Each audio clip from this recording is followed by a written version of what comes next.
श्री गणेशाय नमः।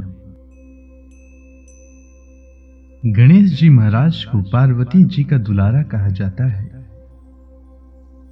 गणेश जी के बारे में कहा जाता है कि गणेश जी ने एक बार पार्वती जी की आज्ञा का पालन करने के लिए शिव जी से लड़ाई की थी।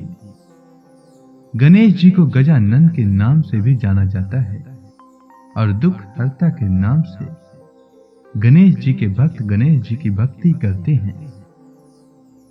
आज मार्गशीर्ष माह के शुक्ल पक्ष की चतुर्थी तिथि है और आज के दिन विनायक चतुर्थी का व्रत रखा जाता है। तो आइए सुनते हैं गणेश जी की कथा। बहुत समय पहले की बात है।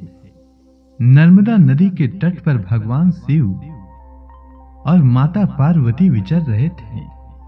तभी उनके मन में एक ख्याल आया कि क्यों न चौपड़ खेला जाए, जिससे समय व्यतीत हो जाए।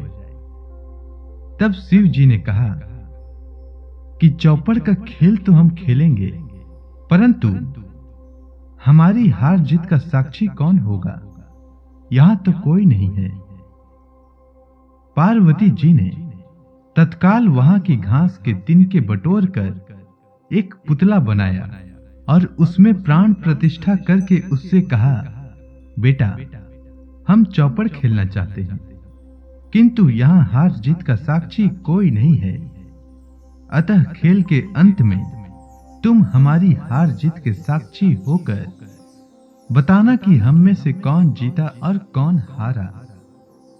खेल आरंभ हुआ। भाग्यवश तीनों बार माता पार्वती जी जीत गईं। जब अंत में बालक से हार जीत का निर्णय कराया गया तो उसने महादेव जी को विजयी बताया।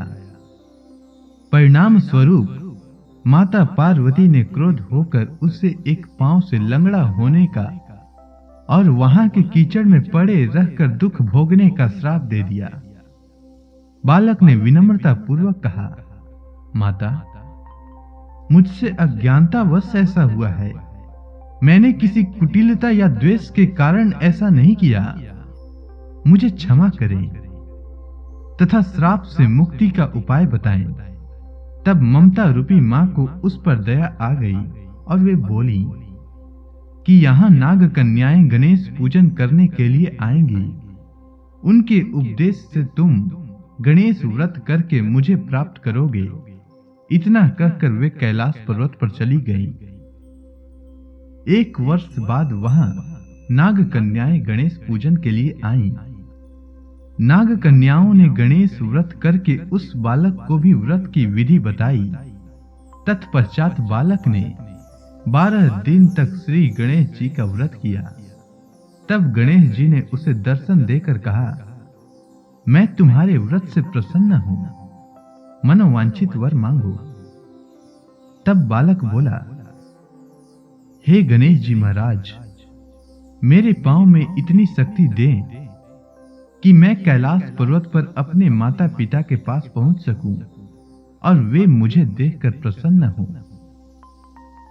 गणेश जी ने तथा अस्तु कहकर अंतर ध्यान हो गए।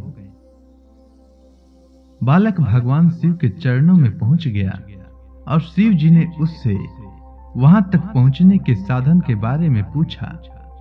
तब बालक ने सारी कथा सुनाई। उधर माता पार्वती भगवान शिव से अप्रसन्न थीं। वे भगवान शिव से विमुख थीं।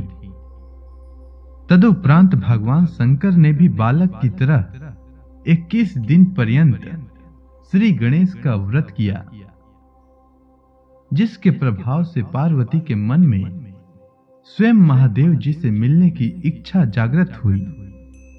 वे शीघ्र ही कैलाश पर्वत पर आ पहुंची।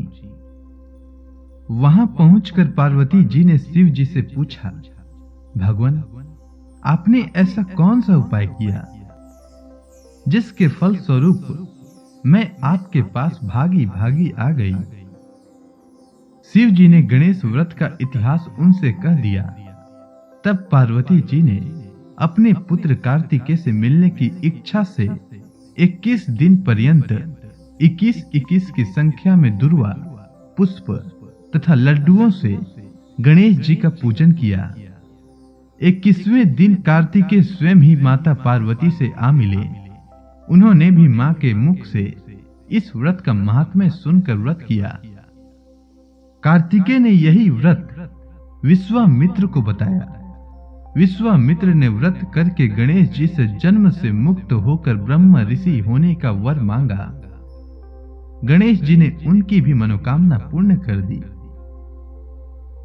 ऐसे हैं हमारे श्री गणेश भगवान, जो सबकी मनोकामनाएं पूर्ण करते हैं। तो आज विनायक चतुर्थी के दिन गणेश भगवान की पूजा करें और उनसे अपनी सारी मनोकामनाएं मांगें। गणेश भगवान आपकी मनोकामनाएं अवश्य पूर्ण करेंगे। तो प्रेम से बोलिए गणेश जी महाराज की जय।